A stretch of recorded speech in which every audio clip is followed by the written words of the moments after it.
Shalom. Yes, akhirnya kita masuk ke pertemuan ketiga bersama dengan narasumber kita yang berikutnya, yang akan kita bahas tentang perlindungan sosial. Di sini kita sudah mengundang narasumber kita yang kompeten di bidangnya juga dong pastinya. Langsung saja kita undang, ini dia Pak Dhani. Shalom. Shalom. Shalom Pak Dhani. Ya. Pak Dhani, khususnya kita harus kasih tahu dulu juga untuk semua pemirsa bahwa kita sudah di swab, sudah melakukan protokol kesehatan, sudah swab antigen dan hasilnya puji Tuhan negatif ya.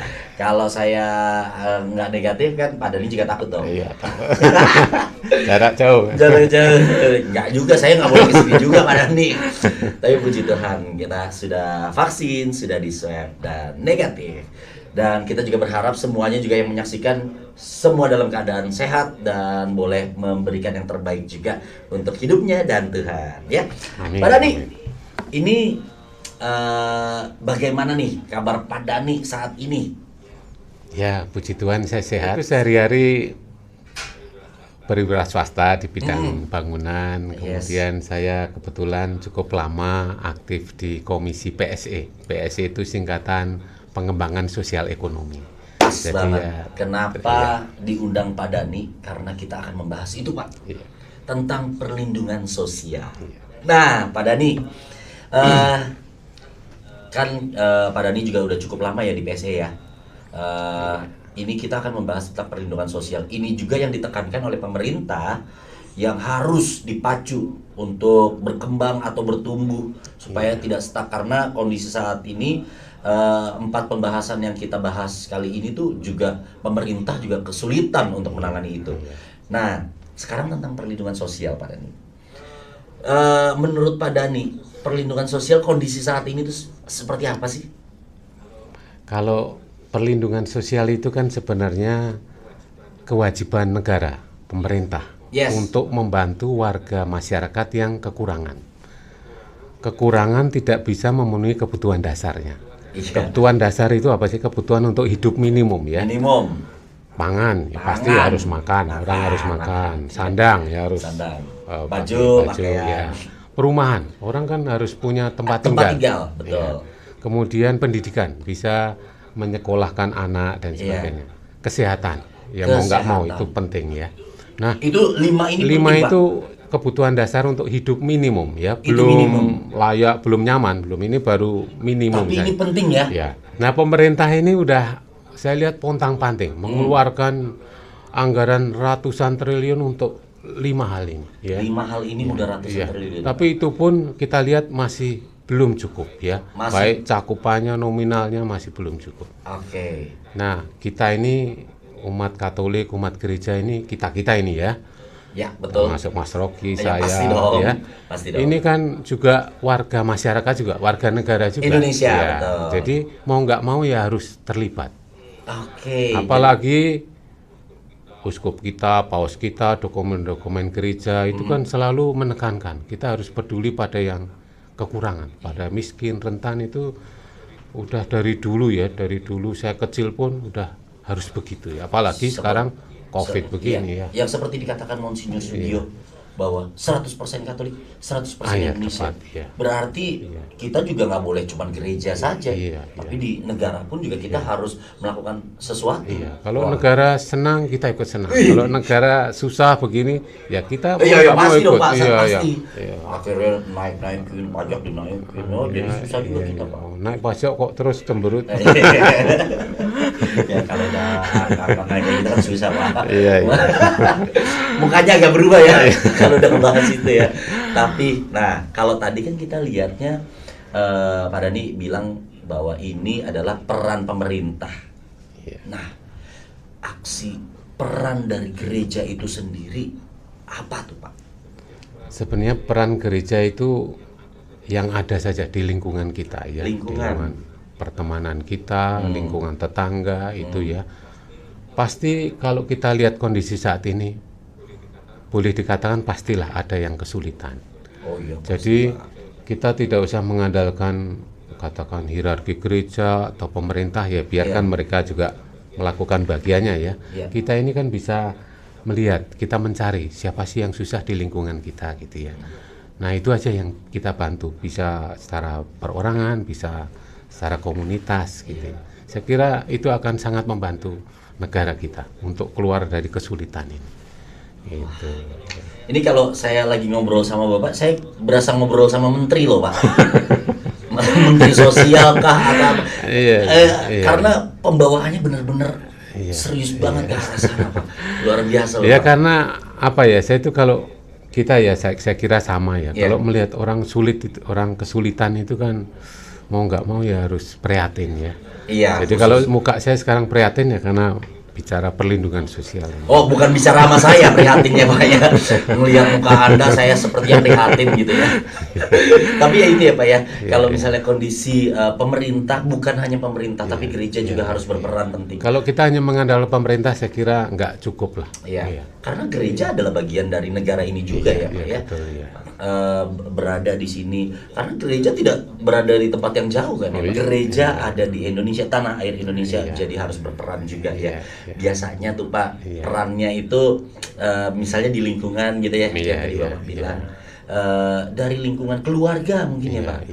Dari keluarga, lingkungan sekitar itu yang harus diperlihatkan oleh gereja ya. Iya. Gereja itu bukan bangunan dong Pak. Oh, bukan ya, kita ini Mas Rocky, saya dan kita semua ini. Iya, berarti khususnya manusianya itu sendiri. Betul, ya. Wah, itu dia luar biasa. Nah, Pak, kalau kita bicara lagi nih, kan ini kan kita podcast rohani nih, Pak. Iya.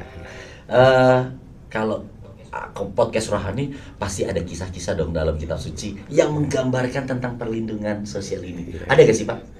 Ya, saya catat paling nggak ada 2 yang saya ingat ya. Nah, kita biar semua pendengar juga tahu ini ingat nih. Ada dua yang dicatat ya Pak. Apa aja Pak? Biar saya juga catat. Ya, yang pertama kita ingat kisah Yesus memberi makan orang 4.000 orang, yang itu kisahnya waktu Yesus banyak orang mengikuti, kemudian 3 hari belum makan. Ya, tentunya Yesus tergerak oleh belas kasihan. Jadi Tuhan kita Yesus itu memang mudah tergerak oleh belas kasihan. Lihat orang nggak makan 3 hari itu tergerak ya. Kalau saya lihat Rocky nggak makan 3 hari mungkin belum tentu tergerak. Langsung Tuhan kita Yesus itu minta supaya murid-muridnya memberi makan. Malah diminta kamu yang harusnya beri makan, gitu ya Pak? Iya, betul. Padahal murid-muridnya sendiri bilang gimana nih mereka belum makan, suruh mereka cari makan gitu ya. Tapi kamu yang harus beri makan.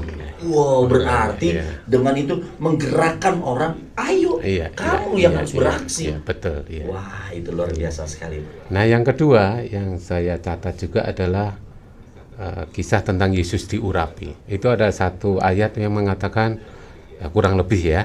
Jadi orang miskin akan selalu ada padamu ya. Kamu dapat menolong mereka. Ya, itu nanti bisa lengkapnya bisa dibaca. Jadi sebenarnya orang miskin itu dari zaman Yesus itu sudah ada ya. Dan peradaban 2000 tahun ini tetap tidak bisa menghapus orang miskin ternyata ya. Bukan menghapus kemiskinannya maksud saya. Orangnya jangan dihapus.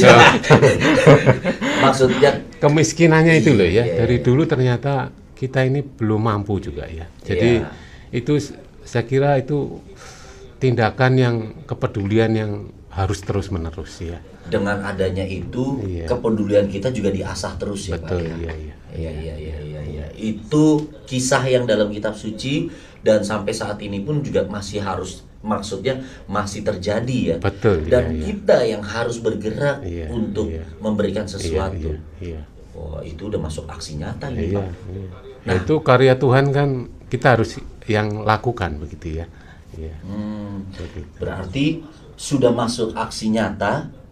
Menurut Pak Dhani, apa yang bisa kita lakukan, aksi nyata apa saja yang saat ini memang bisa kita lakukan Pak? Mungkin nih semua yang lagi di lingkungan, yang lagi menyaksikan ini ingin tahu nih Pak, contoh-contohnya aksi nyatanya itu biasanya apa aja Pak?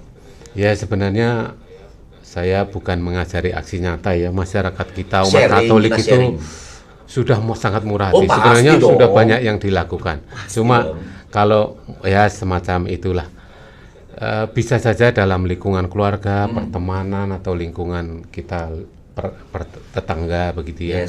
boleh kita amati. Di antara kita ini yang paling berat kesulitannya saat ini, itu mungkin bisa dipilih lah sesuai kemampuan.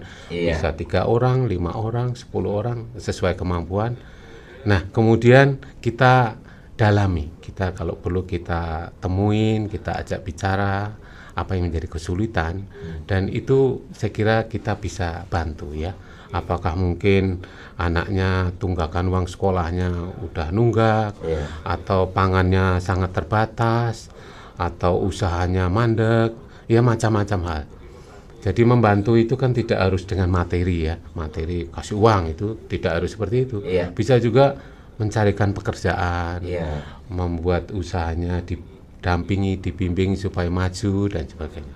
Banyak hal yang bisa dilakukan. Iya, terkadang kita hanya memberi makan itu hanya untuk hari itu ya Pak. Tapi kalau misalnya kita coba memberikan usaha, dia bisa mengembangkan dan akhirnya dia bisa mendapatkan makanan setiap hari ya. Memang yang karitatif, yang jangka pendek itu perlu juga untuk jangka pendek. Tapi kalau bisa itu yang dilakukan yang bisa berkelanjutan. Itu tadi misalnya mencarikan pekerjaan, kemudian membimbing usahanya supaya semakin berkembang. Nah itulah supaya akhirnya dia bisa mandiri, itu harapan kita begitu ya. Wah, ini di sesi keempat nanti ini saya akan bertanya dengan usaha kecil. Ya itu salah satu penting karena usaha itu sebagian besar rakyat Indonesia ini usahanya masih dalam skala kecil, sehingga itulah yang perlu kita kasih perhatian besar ya.